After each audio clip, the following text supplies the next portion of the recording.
આપણે ગયા નથી એટલે કબીર સાહેબ કહેતો કે ભાગ્ય ભલો જે ઘરે સંત પધાર્યા આવા કરી સુમરણ ભવ સાગર તાર્યા આવેલા સંતો કો આદર દીજીએ ચરણ પખાડી ચરણ અમૃત લીજીએ। આપણા ઘરે સંતોના પગલા થાય તો આપણા ઘરનું વાતાવરણ પવિત્ર થાય છે। આપણા ઘરે બ્રાહ્મણના પગલા થાય તો તમને એમ કહેશે કે તારો આગ્રહ વાંકો થયો છે, ફલાણો વાંકો થયો છે, તાર પનોતી બેઠી છે, હાળ હાથી બેઠી છે, તને મંગળ નડે છે। આપણા ઘરે ભુવાના પગલા થાય તો કે તારા નિવેદન છેડ્યા, કાં તો કે આની પર ગોખલો કરો, આમ કરશે। બાવાના પગલા થાય તો રુદ્રાક્ષના પારા આલીને જશે।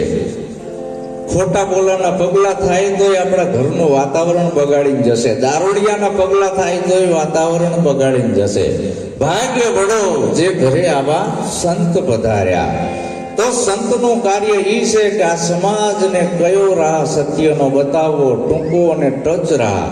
આ ઓઢવ આવવા માટે તમે બધા દૂર દૂરથી આવ્યા, પણ હું એવો શોર્ટકટ રાહ બતાવું તો તમે ઝડપ બહેરાઈ આવી શકો।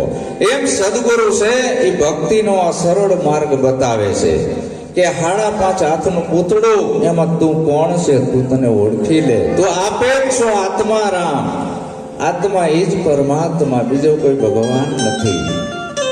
અને આપણી આ કાયાને દુનિયાનો કોઈ ભગવાન જીવાડતો નથી। આપણી આ કાયાને કેની સગાઈ છે? શ્વાસની। આ શ્વાસ આવે છે, જાય છે, એના હિસાબે આપણે જીવીએ છીએ। તો આ જીવને શ્વાસ તણી સગાઈ પછી ઘરમાં ઘડીએ નહીં રાખે મારા ભાઈ।